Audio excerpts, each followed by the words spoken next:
नमस्कार, मी भाग्यश्री तुम्हा सर्वांचं आपल्या चॅनलमध्ये मनापासून स्वागत करते आणि आज आपण खूप सोबर आणि सोपी अशी डिझाईन तयार करणार आहोत. तर त्याकरिता येथे मी बॅक पार्ट कट करून ठेवलेला आहे, ज्याची पूर्ण उंची येथे आलेली आहे 15 इंच. जे आपले शोल्डर आहेत ते आलेले आहेत 5.5 इंच. आर्म होल म्हणजेच मुंडा आलेला आहे 6 इंच. छाती आलेली आहे 9.5 इंच. आणि खालच्या बाजूला जी कंबर आहे ती बॅकडाट मिळून ती देखील आलेली आहे 9.5 इंच. आता इथे आपण वरच्या बाजूला आपल्या गळ्याची मार्किंग करूयात. तर इथे मला माझे जे रेडी शोल्डर हवेत ते 2.5 इंच हवेत, म्हणून मी अर्धा इंच मार्जिनचा घेऊन 3 इंचावरती एक मार्क केलं. त्यानंतर टेपला त्याच पॉईंटवरती ठेवून घेऊन खालच्या बाजूला जी माझी गळ्याची उंची आहे ती येथे मी 12 इंच घेते आहे. आणि जी खालची गळ्याची रुंदी आहे ना ती येथे मी 3 इंच घेते आहे. आणि त्यानंतर व्हिडिओमध्ये दाखविल्याप्रमाणे येथे तुम्हाला एक बॉक्स तयार करून घ्यायचा आहे. त्यानंतर येथे तुम्हाला व्हिडिओमध्ये दाखविल्याप्रमाणे वरच्या बाजूने खालच्या साईडला 3 इंच घ्यायचं आहे आणि येथे देखील एक बॉक्स तयार करून घ्यायचा आहे.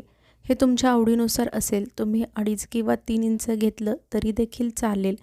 आणि त्यानंतर याच बॉक्समध्ये आपण नॉर्मली ज्या पद्धतीने गळ्याचा गोलाकार ड्रॉ करून घेतो ना, सेम तसाच येथे देखील तुम्हाला गळ्याचा गोलाकार अगदी व्यवस्थितरित्या ड्रॉ करून घ्यायचा आहे. त्यानंतर हा जो आपला खालचा बॉक्स होता ना, त्याच बॉक्समध्ये तुम्हाला इथे व्हिडिओमध्ये दाखविल्याप्रमाणे गळ्याचा आकार अगदी व्यवस्थितरित्या पट्टीच्या साहाय्याने ड्रॉ करून घ्यायचा आहे. त्यानंतर आता इथे तुम्हाला हा जो आपला बॅक पार्ट आहे त्याला व्हिडिओमध्ये दाखविल्याप्रमाणे ओपन करून घ्यायचा आहे आणि त्याला अगदी व्यवस्थितरित्या मधोमध फोल्ड करून म्हणजेच दुमडून घेऊन इथे हाताने असं थोडंसं टॅप करून घ्या, म्हणजेच थापून घ्या, जेणेकरून ही डिझाईन आपली पलीकडच्या साईडला देखील ट्रेस होऊन म्हणजेच उमटून येईल. तर त्यानंतर इथे मी अस्तर आणि मेन फॅब्रिक घेऊन दोघांनाही अशा पद्धतीने राईट साईडवर राईट साईड म्हणजेच बरोबरीच्या बाजूवर बरोबरीची बाजू ठेवून घेतलेली आहे. त्यानंतर इथे आपल्याला गळ्याचा आकार स्टिच करून घ्यायचा आहे. त्याला फक्त स्टिच करत असताना हे जे आपले दोन्ही गळ्याचे आकार एकमेकांना मिळतात ना, तेव्हा त्याच ह्याच्यामध्ये आपल्याला थोडासा गॅप ठेवायचा आहे. तो का ठेवायचा आहे नंतर आपल्याला समजेलच, मी तुम्हाला तो एक्सप्लेन करेल. त्यानंतर जसा आपल्या गळ्याचा आकार आहे त्याच आकाराला अगदी व्यवस्थितरित्या स्टिच करून घ्यायचं आहे.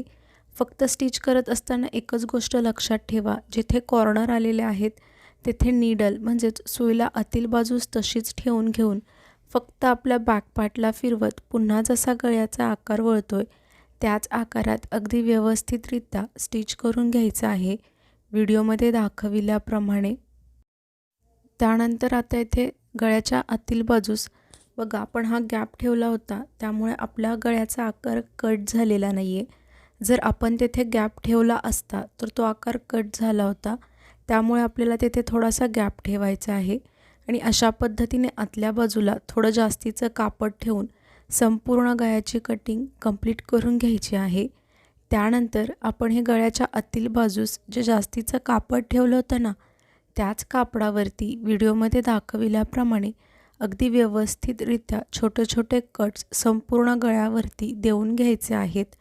त्यानंतर हे जे आपलं अस्तर आहे ना, त्याला आतील बाजूस म्हणजेच रॉंग साईडला व्हिडिओमध्ये दाखविल्याप्रमाणे अगदी व्यवस्थितरित्या पलटी करून घ्यायचं आहे. ते मी तुम्हाला सांगितल्याप्रमाणेच अस्तरला आतील बाजूस म्हणजेच रॉंग साईडला पलटी करून घेतलेला आहे. त्यानंतर येथे आपल्याला संपूर्ण गळ्याभोवती दाबटीप म्हणजेच जसा आपला गळ्याचा आकार आहे त्याच आकारावरती त्याला पुन्हा अगदी व्यवस्थितरित्या स्टिच करून घ्यायचं आहे. आपल्यापैकी खूप जण व्हिडिओज पाहतात परंतु चॅनेलला सबस्क्राईब करत नाहीत, तर प्लीज असं नका करत जाऊ, चॅनेलला देखील सबस्क्राईब करत जावा. का होतं ना, मला देखील समजत जाईल की हां, मी जे व्हिडिओज बनवते ते तुम्हा सर्वांना आवडत आहेत आणि तुमच्या उपयोगात देखील येत आहेत. आणि जर अशीच सबस्क्रायबरची संख्या वाढत राहिली तर मला देखील एक नवीन उमेद मिळते आणि त्याच नव्या उमेदीत मला तुमच्यासाठी असेच नवनवीन व्हिडिओज बनवण्याची प्रेरणा देखील मिळत राहते. तर प्लीज चॅनलला सबस्क्राईब करून सपोर्ट करा. त्यानंतर आता इथे अस्तर आणि मेन फॅब्रिक एकमेकांना व्हिडिओमध्ये दाखविल्याप्रमाणे चारही बाजूने स्टिच करून घ्यायचं आहे। येथे जर तुम्हाला हवं असेल तर बघा, मी नॉर्मली ज्या पद्धतीने तुम्हाला अस्तर आणि मेन फॅब्रिक एकमेकांना फॅब्रिक ग्लूच्या मदतीने स्टिक करायला सांगते, ती पद्धत तुम्ही येथे वापरली तरी देखील चालेल।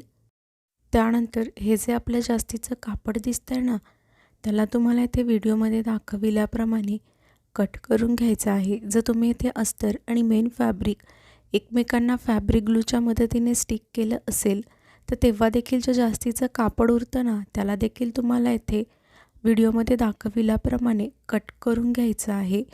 त्यानंतर आता इथे आपले हे जे दोन्ही बॅक डाट आहेत ना, त्याला इथे मी स्टिच करून घेते आहे। इथे मी तुम्हाला एकच बॅक डाट स्टिच करून दाखवते आहे। सेम तुम्हाला याच पद्धतीने जो आपला दुसऱ्या साईडचा बॅक डाट आहे ना, त्याला देखील तुम्हाला येथे स्टिच करून अगदी व्यवस्थितरित्या रेडी करून घ्यायचं आहे। त्यानंतर येथे मी कमरपट्टीला कमरेच्या बाजूला स्टिच करून घेते आहे। येथे तुम्हाला जास्ती काहीच करायचं नाही आहे। आपण नॉर्मली ज्या पद्धतीने अर्धा इंच मार्जिन घेऊन कमरेच्या बाजूला सरळ शेवटपर्यंत कमरपट्टीला स्टिच करून घेतो ना, सेम त्याच पद्धतीने येथे देखील तुम्हाला कमरपट्टीला अगदी शेवटपर्यंत व्यवस्थितरित्या स्टिच करून घ्यायचं आहे।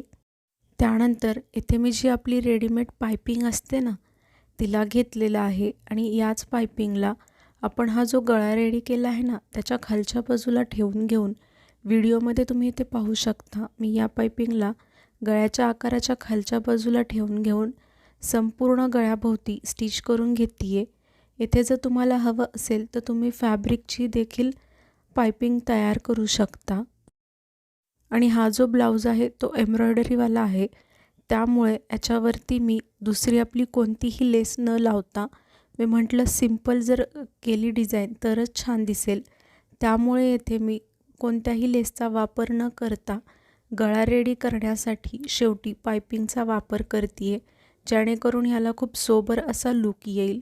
कारण की जर मी लेस यूज केली असती तर त्यावरती देखील डिझाईन आली असती, मग ती डिझाईन प्लस हा आपला एम्ब्रॉयडरी ब्लाऊजची डिझाईन, मग ते फार बटबटीत दिसलं असतं। हे छान सिंपल आणि सोबर दिसतंय, पण तुम्हाला जर हवं असेल तर तुम्ही लेस देखील लावू शकता। आणि तुम्ही आणखीन चॅनलला सबस्क्राईब नसेल केलं तर प्लीज चॅनलला सबस्क्राईब करून सपोर्ट करा।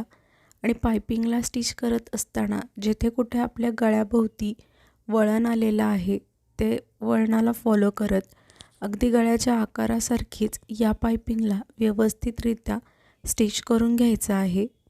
आणि इथे शेवटी बघा, आपण नॉर्मली ज्या पद्धतीने लटकन तयार करतो सेम त्याच पद्धतीने येथे देखील मी लटकन तयार केलेले आहेत।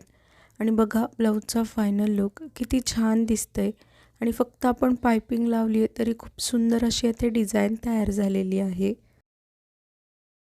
व्हिडिओ अगदी शेवटपर्यंत पाहिलात यासाठी तुम्हा सर्वांचे मनापासून खूप खूप धन्यवाद।